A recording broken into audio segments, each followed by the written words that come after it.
ವಿದ್ಯಾರ್ಥಿಗಳಿಗೆ competitive 1995 YouTube ಚಾನಲ್ಗೆ ಆತ್ಮೀಯವಾದ ಸ್ವಾಗತವನ್ನು ಕೋರ್ತಾ ನಾವು ಕಳೆದ ತರಗತಿಯಲ್ಲಿ ಗ್ಲೋಬ್ ಮತ್ತು ನಕಾಶೆಗಳ ಬಗ್ಗೆ ತಿಳ್ಕೊಂಡಿದ್ವಿ.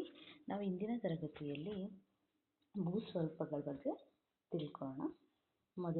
ಭೂಮಿಯ ಸ್ವರೂಪದ ಬಗ್ಗೆ ತಿಳ್ಕೊಳ್ಳೋಣ.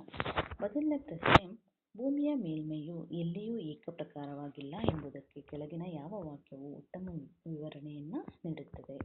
ಯಾಕೆ ಕೆಲವು ಸ್ಥಳಗಳಲ್ಲಿ ಭೂಭಾಗವು ಎತ್ತರವಾಗಿದ್ದರೆ ಇನ್ನು ಕೆಲವೆಡೆ ಅದು ತಗ್ಗಾಗಿದೆ? ಯಾಕೆ ಬಿ, ಎಲ್ಲ ಪ್ರದೇಶಗಳು ಸಮತಟ್ಟಾಗಿರುತ್ತವೆ? ಸಿ, ಭೂಮಿಯ ಮೇಲ್ಮೈ ಯಾವಾಗಲೂ ಒಂದೇ ರೀತಿ ಇರುತ್ತದೆ? ಡಿ, ಕೇವಲ ಬೆಟ್ಟಗುಡ್ಡಗಳಿಂದ ಕೂಡಿದೆ? ಯಾಕೆ ಯಾವುದು ಸರಿಯಾದಂತಹ ಉತ್ತರ ಆಗುತ್ತೆ ಅಂದರೆ ಕೆಲವು ಸ್ಥಳಗಳಲ್ಲಿ ಭೂಭಾಗ ಎತ್ತರವಾಗಿದ್ದರೆ ಕೆಲವೆಡೆ ತಗ್ಗಾಗಿದೆ. ಹಾಗಾಗಿ ಭೂಮಿಯ ಮೇಲ್ಮೈ ಎಲ್ಲಿಯೂ ಕೂಡ ಏಕಪ್ರಕಾರವಾಗಿ ಇರೋದಿಲ್ಲ ಅಂತ. ನೆಕ್ಸ್ಟ್, ಭೂಸ್ವರೂಪಗಳು ಎಂದರೇನು? ಎ, ಸಮುದ್ರದೊಳಗಿನ ರಚನೆಗಳು. ಬಿ, ಪರ್ವತ, ಬೆಟ್ಟ, ಕಣಿವೆ, ಮೈದಾನ, ಮರುಭೂಮಿ ಮತ್ತು ದ್ವೀಪಗಳಂತಹ ವಿವಿಧ ಭೂಮೇಲ್ಮೈ ಲಕ್ಷಣಗಳು.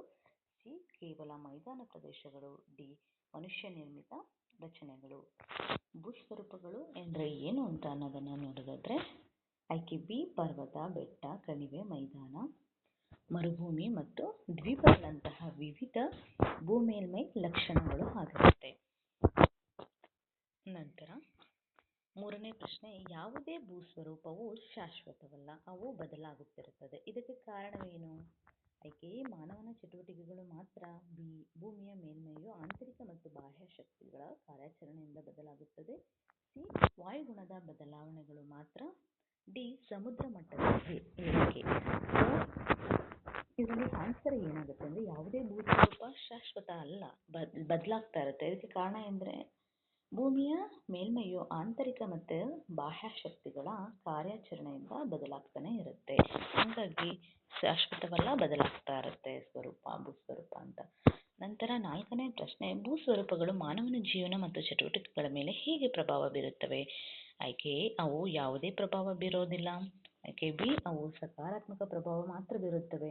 ಆಯ್ಕೆ ಸಿ, ಅವು ಮಹತ್ವದ ಪ್ರಭಾವ ಬೀರುತ್ತವೆ. ಆಯ್ಕೆ ಡಿ, ಅವು ಕೇವಲ ನಕಾರಾತ್ಮಕ ಪ್ರಭಾವ ಬೀರುತ್ತದೆ. ಇಲ್ಲಿ ಸರಿಯಾದ ಉತ್ತರ ಅವು ಮಹತ್ವದ ಪ್ರಭಾವ ಬೀರುತ್ತವೆ. ಐದನೇ ಪ್ರಶ್ನೆ, ಭೂಸ್ವರೂಪಗಳನ್ನು ಪ್ರಮುಖವಾಗಿ ಎಷ್ಟು ವಿಧಗಳಾಗಿ ವಿಂಗಡಿಸಲಾಗಿದೆ? ಆಯ್ಕೆ ಎ 2, ಬಿ 3, ಸಿ 4, ಡಿ 5. ಇಲ್ಲಿ ಸರಿಯಾದ ಉತ್ತರ ಭೂಸ್ವರೂಪಗಳನ್ನ 3 ಪ್ರಮುಖ ವಿಧಗಳಾಗಿ ವಿಂಗಡಿಸಲಾಗಿದೆ. ನಿಮಗೆ ಫಾಸ್ಟ್ ಅನ್ಸಿದ್ರೆ ಸ್ಲೋನು ಮಾಡ್ಕೋಬೋದು, ಅಲ್ಲಿ ಸೆಟ್ಟಿಂಗ್ಸ್ಗೆ ಹೋಗಿ ಸ್ಲೋ ಮಾಡ್ಕೊಳ್ಳಿ, ಇಲ್ಲ ಇನ್ನೂ ಫಾಸ್ಟ್ ಬೇಕು ಅಂದರೆ ಫಾಸ್ಟ್ ಮಾಡ್ಕೊಬೋದು, ಹೇಗಾದರೂ ನೀವು ಸೆಟ್ ಮಾಡ್ಕೊಬೋದು. ನಂತರ ಪರ್ವತವನ್ನು ಹೇಗೆ ವ್ಯಾಖ್ಯಾನಿಸಬಹುದು? ಸಮುದ್ರ ಮಟ್ಟದಿಂದ 500 ಮೀಟರ್ ಎತ್ತರವಿರುವ ಭೂಭಾಗ. ಬಿ, ಸುತ್ತಲಿನ ಪ್ರದೇಶಗಳಿಗಿಂತ ಎತ್ತರವುಳ್ಳ ಮೇಲಕ್ಕೆತ್ತಲ್ಪಟ್ಟ ಭೂಭಾಗಗಳು, ಕಡಿದಾದ ಇಳಿಜಾರುಗಳು ಮತ್ತು ಶಿಖರಗಳನ್ನು ಹೊಂದಿದ್ದು ಸಮುದ್ರ ಮಟ್ಟದಿಂದ 1000 ಮೀಟರ್ಗಳಿಗೂ ಎತ್ತರವಾದವು. ಸಿ, ಕೇವಲ ಸಮತಟ್ಟಾದ ಪ್ರದೇಶಗಳು. ಡಿ, ಅಂತರ್ಜಲವು ಚಿಲುಮೆಯ ರೂಪದಲ್ಲಿ ಹೊರಬರುವ ಸ್ಥಳಗಳು. ಇಲ್ಲಿ ಸರಿಯಾದ ಉತ್ತರ ಏನಾಗುತ್ತೆ? ಪರ್ವತವನ್ನು ನಾವು ಹೇಗೆಲ್ಲ ವ್ಯಾಖ್ಯಾನಿಸಬಹುದು ಅನ್ನೋದಾದ್ರೆ, ಪರ್ವತ ಸುತ್ತಲಿನ ಪ್ರದೇಶಗಳಿಗಿಂತ ಎತ್ತರವುಳ್ಳ, ಅಂದ್ರೆ ಸುತ್ತಮುತ್ತ ಏನು ಪ್ರದೇಶ ಇದೆಯೋ ಅದಕ್ಕಿಂತ ತುಂಬಾ ಎತ್ತರವಾಗಿರುತ್ತೆ ಪರ್ವತ ಅಂದ್ರೆ. ಮತ್ತೆ ಮೇಲಕ್ಕೆತ್ತಲ್ಪಟ್ಟ ಭೂಭಾಗಗಳು ಎಲ್ಲ ಕೂಡ ಮೇಲಕ್ಕೆ ಎತ್ತಲ್ಪಟ್ಟಂಗಿರುತ್ತೆ. ಮತ್ತೆ ಕಡಿದಾದ ಇಳಿಜಾರುಗಳನ್ನ ಒಳಗೊಂಡಿರುತ್ತೆ. ಮತ್ತೆ ಶಿಖರಗಳನ್ನ ಹೊಂದಿರುತ್ತೆ. ಸಮುದ್ರ ಮಟ್ಟದಿಂದ 1000 ಮೀಟರ್ಗಳಿಗೂ ಎತ್ತರವಾಗಿರುತ್ತೆ, ತುಂಬಾ ಎತ್ತರವಾಗಿರುತ್ತೆ. ಪರ್ವತ ಅಂದ ತಕ್ಷಣ ನೀವು ಅನ್ಕೊಳ್ಳಿ ಎತ್ತರ ಇರುತ್ತೆ, ಆಯ್ತಾ? ಸೊ ಹಾಗಾದ್ರೆ ಆನ್ಸರ್ ಏನಾಗುತ್ತೆ ಅಂದ್ರೆ ಆಯ್ಕೆ ಬಿ ಆಗುತ್ತೆ.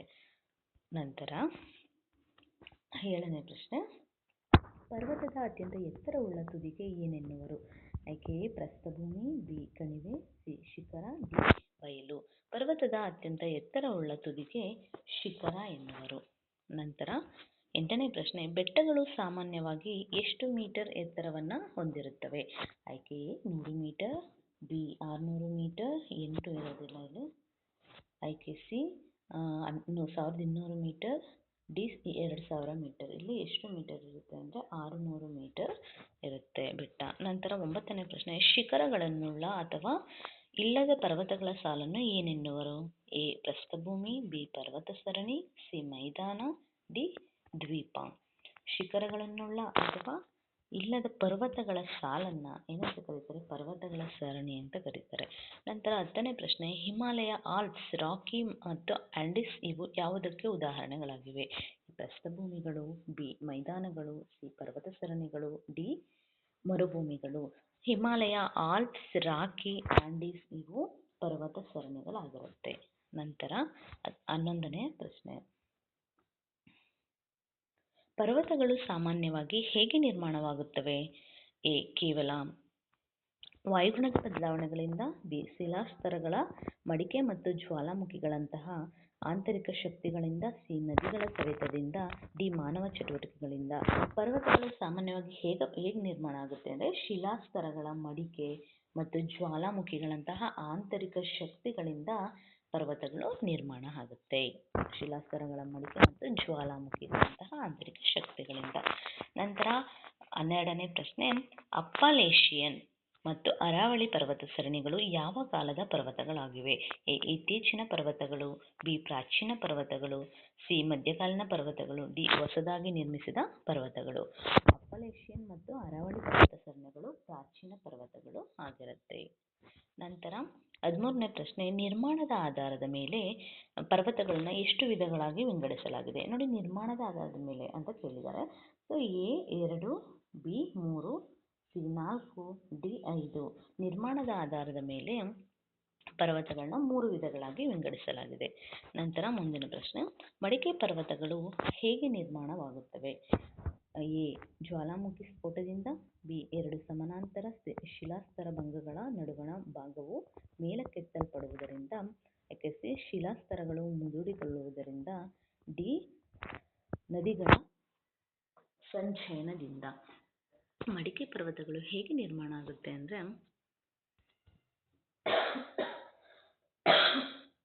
2 ಸಮಾನಾಂತರ ಸ್ತರಭಂಗಗಳ ನಡುವಣ ಭಾಗವು ಮೇಲಕ್ಕೆತ್ತಲ್ಪಡುವುದರಿಂದ ಮಡಿಕೆ ಪರ್ವತಗಳು ನಿರ್ಮಾಣ ಆಗುತ್ತೆ. ನಂತರ 15ನೇ ಪ್ರಶ್ನೆ, ಹಿಮಾಲಯ ಮತ್ತು ಆಲ್ಪ್ಸ್ ಪರ್ವತಗಳು ಯಾವ ವಿಧದ ಪರ್ವತಗಳಿಗೆ ಉದಾಹರಣೆಗಳಾಗಿವೆ? ಎ. ಖಂಡ ಪರ್ವತಗಳು, ಬಿ. ಜ್ವಾಲಾಮುಖಿ ಜನಿತ ಪರ್ವತಗಳು, ಸಿ. ಮಡಿಕೆ ಪರ್ವತಗಳು, ಡಿ. ಸವೆತದಿಂದಾದ ಪರ್ವತಗಳು. ಹಿಮಾಲಯ, ಆಲ್ಪ್ಸ್ ಪರ್ವತಗಳು, ಸಿ. ಮಡಿಕೆ ಪರ್ವತಗಳಿಗೆ ಉದಾಹರಣೆಗಳಾಗಿವೆ. ಹಿಮಾಲಯ ಮತ್ತು ಆಲ್ಪ್ಸ್ ಪರ್ವತಗಳು. ನಂತರ 16ನೇ ಪ್ರಶ್ನೆ, ಖಂಡ ಪರ್ವತಗಳು ಹೇಗೆ ನಿರ್ಮಾಣವಾಗುತ್ತವೆ? ಎ. ಶಿಲಾಸ್ತರಗಳು ಮುದುಡಿಕೊಳ್ಳುವುದರಿಂದ, ಬಿ. 2 ಸಮಾನಾಂತರ ಶಿಲಾಸ್ತರಭಂಗಗಳ ನಡುವಣ ಭಾಗವು ಮೇಲಕ್ಕೆತ್ತಲ್ಪಡುವುದರಿಂದ, ಸಿ. ಜ್ವಾಲಾಮುಖಿ ಸ್ಫೋಟದಿಂದ, ಡಿ. ಹಿಮನದಿಗಳ ಕಾರ್ಯಗಳಿಂದ. ಖಂಡ ಪರ್ವತಗಳು ಹೇಗೆ ನಿರ್ಮಾಣವಾಗುತ್ತೆ ಅಂದರೆ 2 ಸಮಾನಾಂತರ ಶಿಲಾಸ್ತರಭಂಗಗಳ ನಡುವಣ ಭಾಗವು ಮೇಲಕ್ಕೆತ್ತಲ್ಪಡುವುದರಿಂದ ಖಂಡ ಪರ್ವತಗಳು ನಿರ್ಮಾಣ ಆಗುತ್ತೆ. ನಂತರ ಸಿಯೆರಾ ನಿವೆಡಾ ಉತ್ತರ ಅಮೆರಿಕದ್ದು ಮತ್ತು ವಾಸ್ಟೆಸ್ ಇದು ಯುರೋಪ್ ಖಂಡದ್ದು. ಸೊ ಯಾವ ವಿಧದ ಪರ್ವತಗಳಿಗೆ ಉದಾಹರಣೆಗಳಾಗಿವೆ? ಎ. ಮಡಿಕೆ ಪರ್ವತಗಳು, ಬಿ. ಜ್ವಾಲಾಮುಖಿ ಜನಿತ ಪರ್ವತಗಳು, ಸಿ. ಖಂಡ ಪರ್ವತಗಳು, ಡಿ. ಸಂಚಯನದಿಂದಾದ ಪರ್ವತಗಳು. ಸಿಯೆರಾ ನಿವೆಡಾ ಮತ್ತು ವಾಸ್ಟೆಸ್ ಇವು ಯಾವ ವಿಧದ ಪರ್ವತಗಳು ಅನ್ನೋದಾದ್ರೆ ಖಂಡ ಪರ್ವತಗಳಿಗೆ ಉದಾಹರಣೆ ಆಗುತ್ತೆ. ನಂತರ 18ನೇ ಪ್ರಶ್ನೆ, ಜ್ವಾಲಾಮುಖಿ ಜನಿತ ಪರ್ವತಗಳು ಹೇಗೆ ನಿರ್ಮಾಣವಾಗುತ್ತವೆ? ಶಿಲಾಸ್ತರಗಳು ಮುದುಡಿಕೊಳ್ಳುವುದರಿಂದ, ಬಿ. ಜ್ವಾಲಾಮುಖಿ ಸ್ಫೋಟಿತ ವಸ್ತುಗಳು ರಾಶಿಗೊಂಡು, ಸಿ. ಶಿಲಾಭಂಗಗಳಿಂದ, ಡಿ. ನದಿ ಸಂಚಯನದಿಂದ. ಜ್ವಾಲಾಮುಖಿ ಜನಿತ ಪರ್ವತಗಳು ಹೇಗೆ ನಿರ್ಮಾಣವಾಗಿವೆ ಅಂದರೆ ಜ್ವಾಲಾಮುಖಿ ಸ್ಫೋಟಿತ ವಸ್ತುಗಳು ರಾಶಿಗೊಂಡು ನಿರ್ಮಾಣ ಆಗಿದೆ. ನಂತರ 19ನೇ ಪ್ರಶ್ನೆಯನ್ನು ನೋಡೋಣ. 19ನೇ ಪ್ರಶ್ನೆ, ಜಪಾನಿನ ಫ್ಯೂಜಿಯಾಮ ಮತ್ತು ತಾಂಜಾನಿಯಾದ ಕಿಲಿಮಂಜಾರೋ ಯಾವ ವಿಧದ ಪರ್ವತಗಳಿಗೆ ಉದಾಹರಣೆಗಳಾಗಿವೆ? ಆಯ್ಕೆ ಎ. ಮಡಿಕೆ ಪರ್ವತಗಳು, ಬಿ. ಖಂಡ ಪರ್ವತಗಳು, ಸಿ.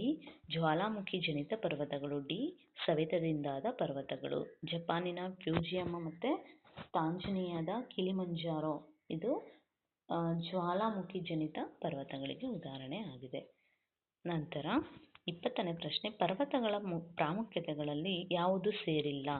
ಕೆ. 2 ದೇಶಗಳ ನಡುವೆ ಸ್ವಾಭಾವಿಕ ಗಡಿಗಳನ್ನು ನಿರ್ಮಿಸುತ್ತವೆ, ಬಿ. ಜಲವಿದ್ಯುಚ್ಛಕ್ತಿ ತಯಾರಿಕೆಗೆ ನೀರನ್ನು ಪೂರೈಸುತ್ತವೆ, ಸಿ. ಕೃಷಿಗೆ ಮಾತ್ರ ಪೂರಕವಾಗಿವೆ, ಡಿ. ನೈಸರ್ಗಿಕ ಸಂಪನ್ಮೂಲಗಳ ಉಗ್ರಾಣಗಳಾಗಿವೆ. ಸೊ ಇಲ್ಲಿ ಸರಿಯಾದ ಉತ್ತರ ಏನಾಗುತ್ತೆ? ಕೃಷಿಗೆ ಮಾತ್ರ ಏನಾಗಿದೆ ಪರ್ವತ ಪ್ರಾಮುಖ್ಯತೆ ಅಂದರೆ ಕೃಷಿಗೆ ಮಾತ್ರ ಪೂರಕವಾಗಿದೆ. ಆಯಿತಾ. ನಂತರ 21ನೇ ಪ್ರಶ್ನೆ, ಪರ್ವತಗಳು ನದಿಗಳ ಡ್ಯಾಶ್ ಆಗಿವೆ. ಎ ಅಂತ್ಯ ಸ್ಥಾನಗಳು, ಬಿ ಪ್ರವಾಹ ಪ್ರದೇಶಗಳು, ಸಿ ಉಗಮ ಸ್ಥಾನಗಳು, ಡಿ ಸಂಗ್ರಹಣಾ ಸ್ಥಳಗಳು. ಇಲ್ಲಿ ಸರಿಯಾದ ಉತ್ತರ ಉಗಮ ಸ್ಥಾನಗಳು ಆಗುತ್ತೆ. ಪರ್ವತಗಳು ನದಿಗಳ ಉಗಮ ಸ್ಥಾನಗಳಾಗಿವೆ. ನಂತರ 22ನೇ ಪ್ರಶ್ನೆ, ಪರ್ವತಗಳು ಪ್ರವಾಸಿ ತಾಣಗಳಾಗಿವೆ ಏಕೆಂದರೆ ಆಯ್ಕೆ ಎ ಅವು ರಮಣೀಯವಾದ ದೃಶ್ಯಗಳನ್ನ ಹೊಂದಿವೆ. ಆಯ್ಕೆ ಬಿ ಕೃಷಿ ಚಟುವಟಿಕೆಗಳು ಅಲ್ಲಿ ಹೆಚ್ಚು. ಅವು ಖನಿಜ ಸಂಪನ್ಮೂಲಗಳಿಂದ ಕೂಡಿವೆ. ಅವು ಸುಲಭವಾಗಿ ತಲುಪಬಹುದು. ಪರ್ವತಗಳನ್ನ ನೋಡೋಕ್ಕೆ ತುಂಬ ಚೆನ್ನಾಗಿರುತ್ತೆ. ಪ್ರವಾಸಿ ತಾಣಗಳಾಗಿವೆ. ಸೊ ಅದಕ್ಕೆ ನೋಡಿ ಏನು ಯಾಕೆ ಅಂತ ಅಂದರೆ ಅವು ರಮಣೀಯವಾದ ದೃಶ್ಯಗಳನ್ನು ಹೊಂದಿವೆ. ನೋಡಲು ತುಂಬ ಮನೋಹರವಾಗಿರುತ್ತೆ. ಸೊ ಹಂಗಾಗಿ ಪ್ರವಾಸಿಗರಿಗೆ ಆಕರ್ಷಣೀಯ ತಾಣಗಳು ಪರ್ವತಗಳಾಗಿವೆ. ನಂತರ 23ನೇ ಪ್ರಶ್ನೆ, ಪ್ರಸ್ಥಭೂಮಿಗಳನ್ನು ಪೀಠಭೂಮಿಗಳೆಂದು ಕರೆಯುತ್ತಾರೆ. ಅವುಗಳ ಮುಖ್ಯ ಲಕ್ಷಣವೇನು? ಆಯ್ಕೆ ಎ ಕಡಿದಾದ ಇಳಿಜಾರುಗಳು ಮತ್ತು ಶಿಖರಗಳನ್ನು ಹೊಂದಿರುತ್ತವೆ. ಬಿ ಸಮತಟ್ಟಾದ ಮೇಲ್ಭಾಗ ಮತ್ತು ಕಡಿದಾದ ಬದಿಗಳಿಂದ ಕೂಡಿವೆ. ಸಿ ನದಿಗಳ ಸಂಚಯನದಿಂದ ನಿರ್ಮಿತವಾಗಿವೆ. ಡಿ ಯಾವಾಗಲೂ ಸಮುದ್ರ ಮಟ್ಟದಿಂದ ತಗ್ಗಿನಲ್ಲಿರುತ್ತವೆ. ಇಲ್ಲಿ ಸರಿಯಾದ ಉತ್ತರ ಏನಾಗುತ್ತೆ ಅಂದರೆ ಪ್ರಸ್ಥಭೂಮಿಗಳನ್ನ ಪೀಠಭೂಮಿಗಳು ಅಂತ ಕರೀತಾರೆ. ಯಾಕೆ ಅಂತ ಅಂದರೆ ಸಮತಟ್ಟಾದ ಮೇಲ್ಭಾಗ ಮತ್ತು ಕಡಿದಾದ ಬದಿಗಳಿಂದ ಕೂಡಿರೋದ್ರಿಂದ ಪ್ರಸ್ಥಭೂಮಿಗಳನ್ನು ಪೀಠಭೂಮಿ ಅಂತ ಕರೀತಾರೆ. ನಂತರ 24ನೇ ಪ್ರಶ್ನೆ, ಜಗತ್ತಿನಲ್ಲಿ ಅತಿ ಎತ್ತರದಲ್ಲಿರುವ ಪ್ರಸ್ಥಭೂಮಿ ಯಾವುದು?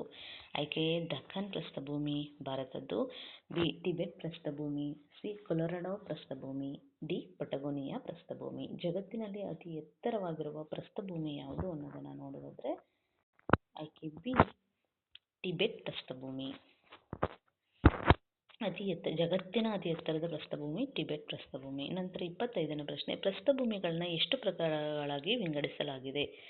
A 2, B 3, C 4, D 5. So ಇಲ್ಲಿ ಪ್ರಸ್ಥಭೂಮಿಗಳನ್ನು ನಾವು 3 ವಿಧಗಳಾಗಿ ವಿಂಗಡಿಸಲಾಗಿದೆ. ನಂತರ 26ನೇ ಪ್ರಶ್ನೆ, ಸುತ್ತಲೂ ಪರ್ವತ ಸರಣಿಗಳಿಂದ ಸುತ್ತುವರೆದಿರುವ ಪ್ರಸ್ಥಭೂಮಿಗಳನ್ನ ಏನೆಂದು ಕರೆಯುತ್ತಾರೆ? ಸುತ್ತಲೂ ಪರ್ವತಗಳಿಂದ ಕೂಡಿರುವಂತಹ ಪ್ರಸ್ಥಭೂಮಿಯನ್ನ ಎ ಪರ್ವತಪಾದ ಪ್ರಸ್ಥಭೂಮಿ, ಬಿ ಖಂಡಾಂತರ ಪ್ರಸ್ಥಭೂಮಿ, ಸಿ ಅಂತರ್ಪರ್ವತ ಪ್ರಸ್ಥಭೂಮಿ, ಡಿ ಜ್ವಾಲಾಮುಖಿ ಜನಿತ ಪ್ರಸ್ಥಭೂಮಿ. ಏನಂತ ಕರೀತಾರೆ ಅಂದರೆ ಆಯ್ಕೆ ಸಿ ಅಂತರ್ಪರ್ವತ ಪ್ರಸ್ಥಭೂಮಿ. ಸುತ್ತಲೂ ಪರ್ವತ ಸರಣಿಗಳಿಂದ ಕೂಡಿದ್ರೆ ಸುತ್ತುವರೆದಿದ್ರೆ ಅಂತ ಪ್ರಸ್ಥಭೂಮಿನ ಅಂತರ್ಪರ್ವತ ಪ್ರಸ್ಥಭೂಮಿ ಅಂತ ಕರೀತಾರೆ. ನಂತರ 27ನೇ ಪ್ರಶ್ನೆ, ಟಿಬೆಟ್ ಪ್ರಸ್ಥಭೂಮಿ ಮತ್ತು ಬೊಲಿವಿಯಾ ಪ್ರಸ್ಥಭೂಮಿ. ಟಿಬೆಟ್ ಪ್ರಸ್ಥಭೂಮಿ ಏಷ್ಯಾದಲ್ಲಿರೋದು, ಬೊಲಿವಿಯಾ ಪ್ರಸ್ಥಭೂಮಿ ದಕ್ಷಿಣ ಅಮೆರಿಕ. ಯಾವ ವಿಧದ ಪ್ರಸ್ಥಭೂಮಿಗಳಿಗೆ ಉದಾಹರಣೆಗಳಾಗಿವೆ? ಆಯ್ಕೆ ಎ ಪರ್ವತಪಾದ ಪ್ರಸ್ಥಭೂಮಿ, ಬಿ ಖಂಡಾಂತರ ಪ್ರಸ್ಥಭೂಮಿ, ಸಿ ಅಂತರ್ಪರ್ವತ ಪ್ರಸ್ಥಭೂಮಿ, ಡಿ ಮೈದಾನಗಳು. ಟಿಬೆಟ್ ಪ್ರಸ್ಥಭೂಮಿ ಮತ್ತು ಬೊಲಿವಿಯಾ ಪ್ರಸ್ಥಭೂಮಿ ಯಾವ ವಿಧದ ಪ್ರಸ್ಥಭೂಮಿಗಳಂದ್ರೆ ಅಂತರ್ಪರ್ವತ ಪ್ರಸ್ಥಭೂಮಿಗೆ ಉದಾಹರಣೆಗಳಾಗಿವೆ. ನಂತರ ಪರ್ವತಪಾದ ಪ್ರಸ್ಥಭೂಮಿಗಳು ಹೇಗೆ ಸುತ್ತುವರೆದಿರುತ್ತವೆ?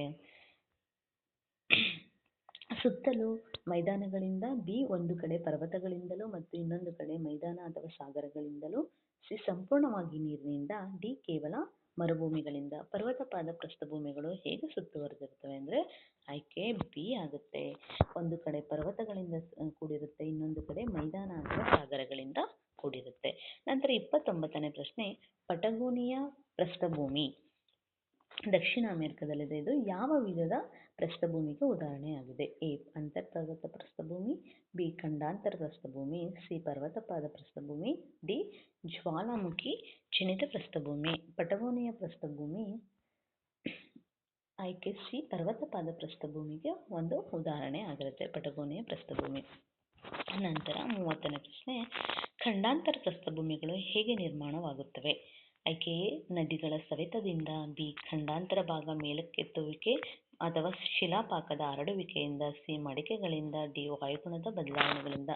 ಖಂಡಾಂತರ ಪ್ರಸ್ಥಭೂಮಿಗಳು ಹೇಗೆ ನಿರ್ಮಾಣವಾಗುತ್ತವೆ ಅನ್ನೋದನ್ನು ನೋಡಿದ್ರೆ ಖಂಡಾಂತರ ಭಾಗ ಮೇಲಕ್ಕೆತ್ತುವಿಕೆ ಅಥವಾ ಶಿಲಾಪಾಕ ಹರಡುವಿಕೆಯಿಂದ ಖಂಡಾಂತರ ಪ್ರಸ್ಥಭೂಮಿಗಳು ನಿರ್ಮಾಣ ಆಗುತ್ತೆ.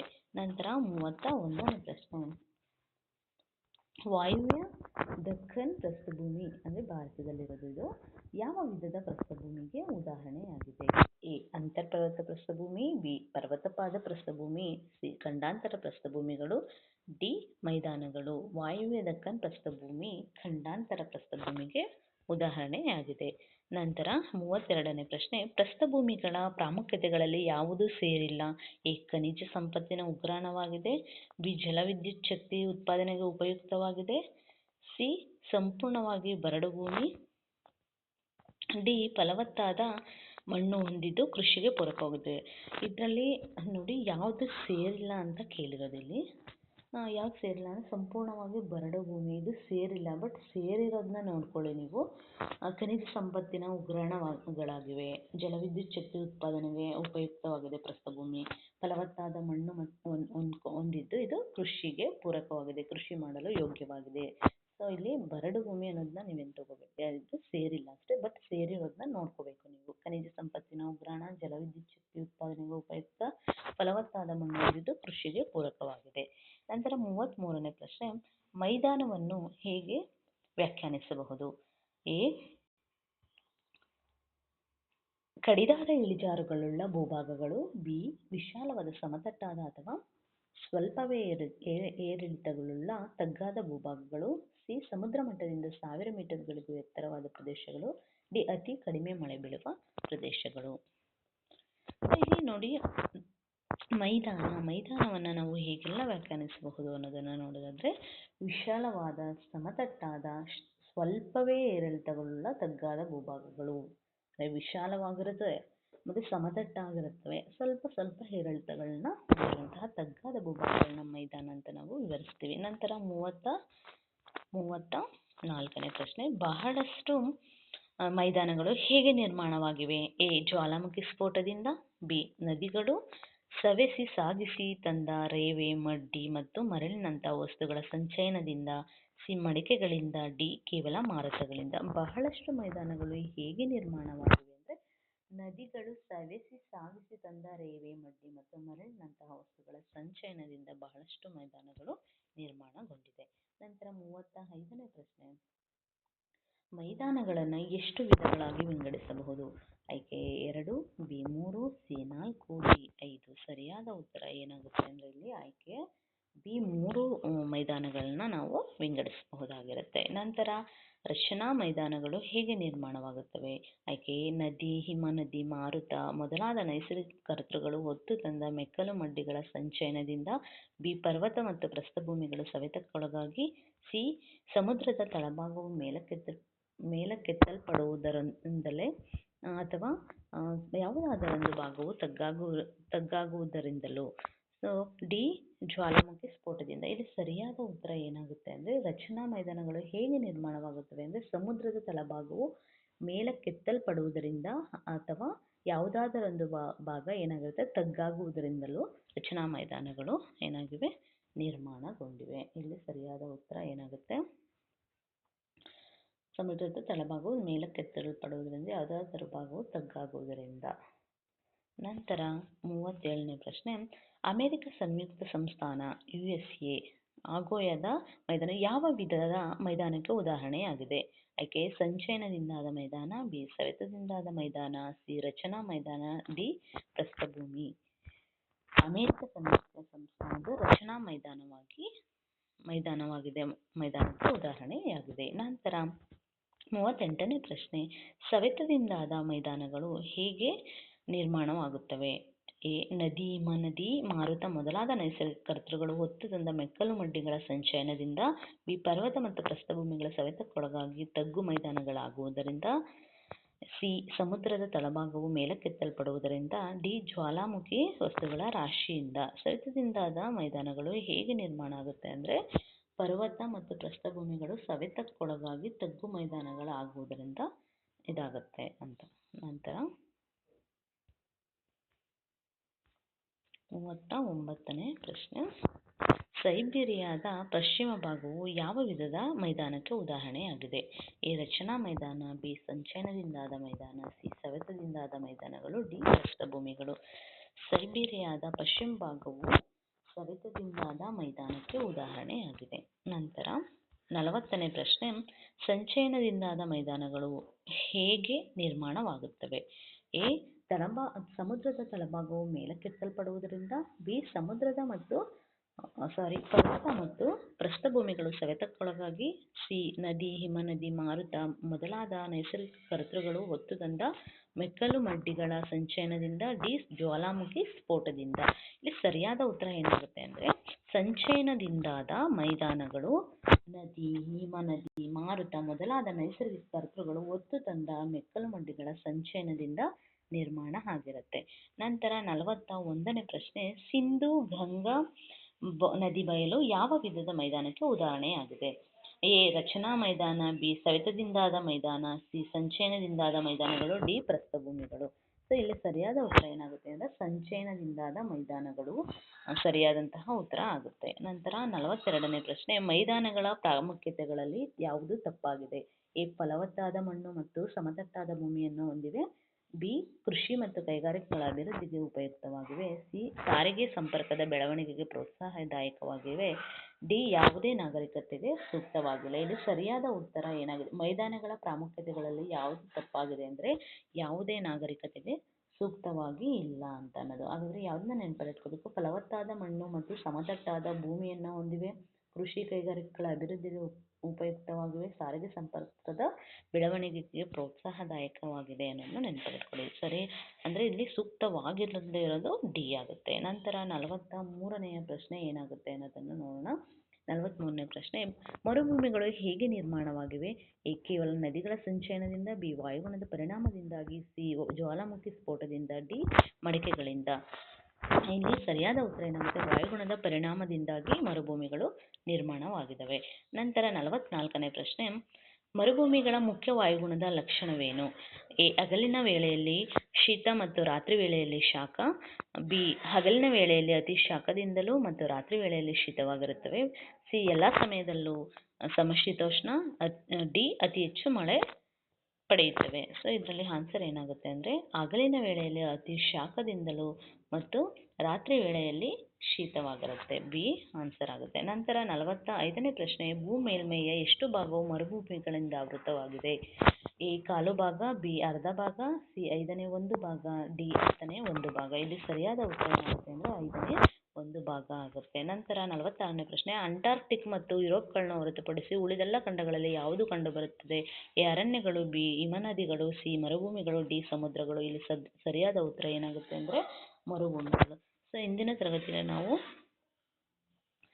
ಇಷ್ಟು 46 ಪ್ರಶ್ನೋತ್ತರಗಳನ್ನ ಚರ್ಚಿಸಿದ್ದೀವಿ. ನಾವು ಇನ್ನು ಮುಂದಿನ ತರಗತಿಯಲ್ಲಿ ಇನ್ನುಳಿದ ಪ್ರಶ್ನೋತ್ತರಗಳನ್ನ ಚರ್ಚಿಸೋಣ. ಎಲ್ಲರಿಗೂ ಕೂಡ ಧನ್ಯವಾದಗಳು. ಶುಭ ದಿನ.